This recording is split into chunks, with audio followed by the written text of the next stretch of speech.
Hare Krishna, dear devotees. So we go today to the first part of the meditation. I was mentioning in the beginning that in few instances, Srila Prabhupada was asked about how to become Krishna consciousness. And he gave different answers at different times, but three of them are recalled by my spiritual master. That one time he answered by your desire, another time by your eagerness, and another time by your anxiety to become Krishna conscious. You are very anxious so that you will become Krishna conscious, which are all three different manifestations of a same desire, but with different levels of intensity. So we will try to go through those three stages today. And first I have to mention it's a little bit a paradox in one sense, because on the first part of this inspiration, we will have to come to a feeling of helplessness. So that will help us to actually call out, because if we don't come to a feeling where we really need the help of the Lord, then it will be difficult to increase the intensity of our desire. So in one sense, we make effort, and in the other sense, we will feel helpless. So it might sound a little bit contradictory or paradoxical, but you will see it can go very nicely together. This feeling of helplessness in the material world is often seen as something very negative and very we don't like at all to feel helpless. In spiritual dimension, it is actually very much welcomed, because from there we get the impetus or the strength to actually turn toward the Lord and call for help. I like to read to you first a quote from Satsvarup Maharaj, where he said, "What good is my life? I know with my mind and intellect, and even with my heart, that this chanting is everything, but I don't like to chant. I must be cursed. I do not want material life, but I cannot taste the holy name. This despair produced that helpless condition. We won't chant for any material desire nor for liberation, but we know that this chanting is everything, except we just cannot taste it. Surrendering in this way to the holy name is helplessness." So we will try to cultivate this mood, this first part of the inspiration. We know it's very much authorized emotion. Lord Chaitanya himself, in the second verse of Shikshashtakam, said he feels extremely unfortunate that he's not able to taste the nectar of the chanting of the holy name. So this is totally all right if we don't feel a taste when we chant, but we can come from there, we can come to a state where we feel helpless, and that will help us to call for the Lord. So we'll still try to do some good effort like we often do. We try to hear and chant the holy name, keeping at least for the length of one mantra. We try at least to be there with one mantra. We try to pronounce properly the mantra, and also pronunciation. We try to stay with one full holy name. And you can try, Maharaj often Sachinandana Swami often mentioned, try to hear the first Hare of each mantra. That can help you to stay with the holy name. And if you can stay all the time with the holy name, wonderful, you don't need to feel helpless. If you cannot, then when you feel that your mind was wandering, try to feel this helplessness inside, and from there you can ask for help and start to call for help. I end with another quote, and this one is from Niranjana Swami. This is in the book Japa Meditation from Danudar Swami. "The consciousness I have been trying to cultivate while chanting is the feeling of unworthiness, which means like that I don't deserve to chant the holy name purely. the feeling of inability to be fully engaged in devotional service, and the feeling of insufficiency in love for Krishna. So Maharaj say, I start my chanting by cultivating those emotions of feeling that I don't deserve to chant properly the Maha Mantra, that I'm not able to really do it with devotional service, and that I have so less love of Krishna in my heart. So this can become a catalyst for us to enter into a wonderful Japa experience. So let's try for now, and in 20 minutes or so, we will have the next inspiration.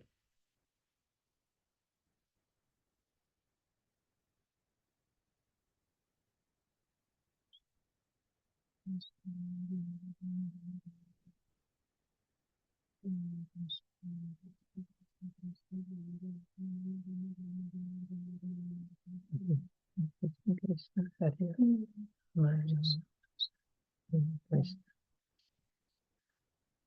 Ram Hare Ram, Ram Ram Hare Hare, Krishna Krishna Krishna Krishna, Hare Krishna Krishna Krishna, Hare Ram Ram Ram.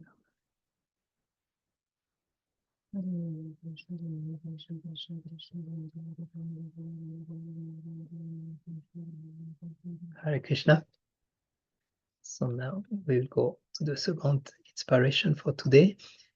It's the call for mercy, call out for mercy. Sanatana Goswami in Brihad Bhagavatamrita writes that the characteristic of a devotee is that he always feels that he does not have enough of Krishna's mercy, that he does not have enough to serve the Lord, and that he does not have enough love for Krishna.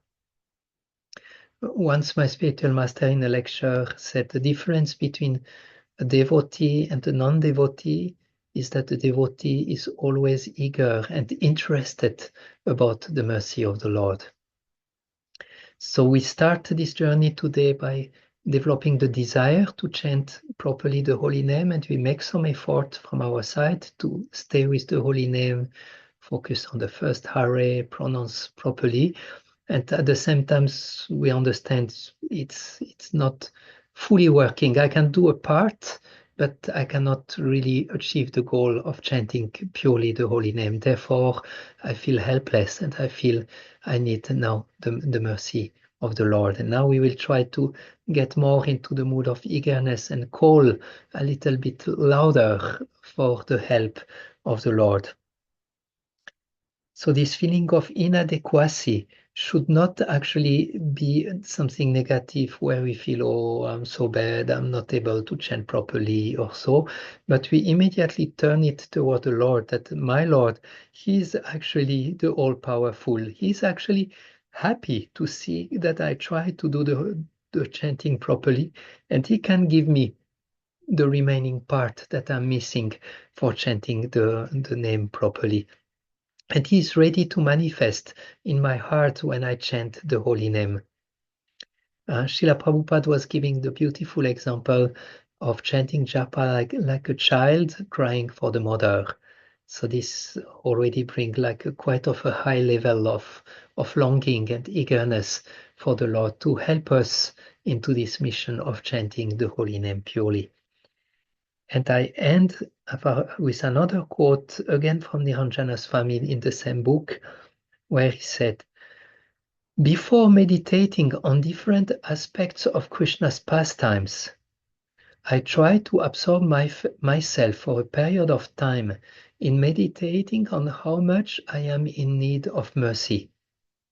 I look at my inadequacies and unwanted things in my heart, and I realize that unless I can get some mercy, I have no hope. So we keep trying the best on our side, and we depend on the Lord for the other part. And now we just don't feel only helpless, but now we start to call. We start to ask Krishna, please help me. I want to chant your holy name purely. I do my part. Please help me for the remaining, for what is remaining for me to chant properly.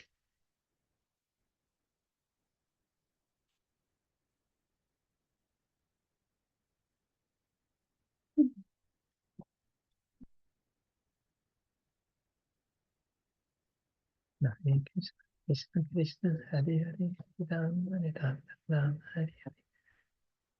Hare Krishna, Hare Krishna, Krishna Krishna, Hare Hare, Hare Ram, Hare Ram, Ram Hare Hare, Hare Krishna, Krishna Krishna, Hare Hare, Hare Ram, Hare Ram, Ram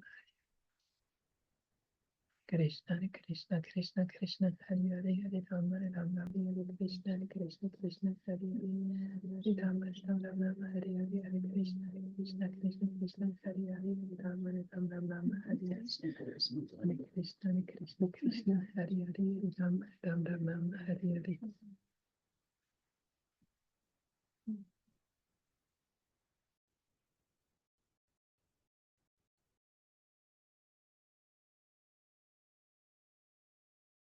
Hare Krishna. So we will try to even increase a little bit more our call. Here we had the picture of the child who seems to be very sincerely calling for the mother, but you might know that sometimes children cry, but they don't really cry. They do that because they want something, but they are faking a little bit their cry. And often when that's the case, the parents, they do not take it so serious. But when the child really cries from the heart, then the parents are ready to drop everything to take care of the child. So we want to come to this level of sincerity that we really call out from our heart and that we really want to be with Krishna in the holy name and taste the nectar of the holy name and serve the holy name. Satsvarup Maharaj writes, in your chanting, cry out just as a child cries out for the mother. Krishna, I'm chanting your name, but still I'm so fallen and I do not taste it. Please engage me in the service of your holy name and situate me in the sweet taste of your devotional service. So we pray that Krishna will be pleased with us, that we are trying so hard to chant properly, because we are making our part, we are making the endeavor, and at the same time we call for help. So we try hard, we try to increase that desire, and we try to call out from the heart. That doesn't mean we increase the volume of our voice, but it's like we increase the volume inside of our heart. Once my spiritual master was asking Indra Prabhu, how do you do? Because you chant so often and so long, so many hours. How do you do if you do not have voice anymore? And he was expecting Indra to answer, I take fisherman friends, or this bonbon, or that. But Indra gave a totally different answer. He said, if I cannot chant with my voice, I chant with my heart. Because anyway, I have to chant with my heart. So we'll try to increase this intensity of call. We will try to make our call very genuine, and we make the voice of our heart louder. And now we really want to chant the holy name purely. We really want to please Radha and Krishna with our chanting, and we really call because it's clear we cannot do that without their full support. So we keep trying and we increase the call inside of our heart.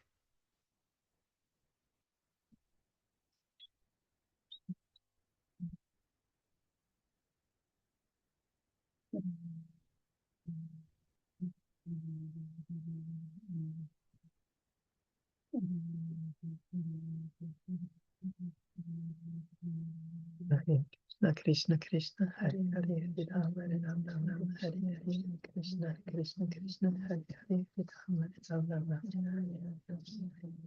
Hare Krishna, Krishna Krishna, Hare Hare, Hare Ram, Hare Ram, Ram Ram, Hare Hare.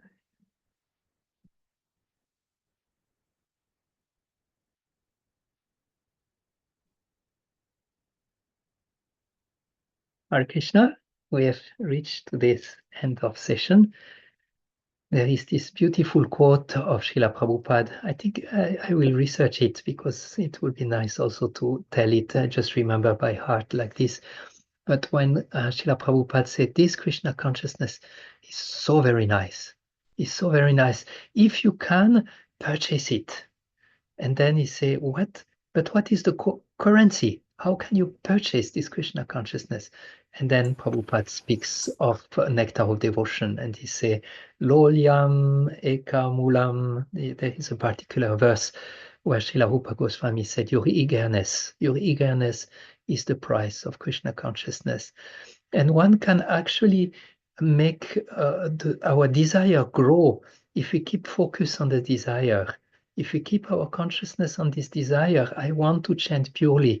I want now to please Radha and Krishna with my chanting, and you keep there, it will grow. It will by the power of the focus, it will grow and increase, and then it can go to different level, just from desire to eagerness, and eventually to anxiety or very intense desire. So that was for today. Venuya Mataji. Hare Krishna, can you hear me? Yes, Yeah, yes. okay, because I have another computer, therefore I'm asking. Yeah, please accept my humble obeisance. Thank you very much. Okay. I have a question. I hope I can express it correctly in English. As today, I had again the experience. I was for some time outside for Japa walk, but I feel this longing to be as in the presence of the deities, and because you showed the picture of Sri Sri Radha Madhava Mohan, and you know Sri Sri Radha Madhava Mohan much longer and better than I.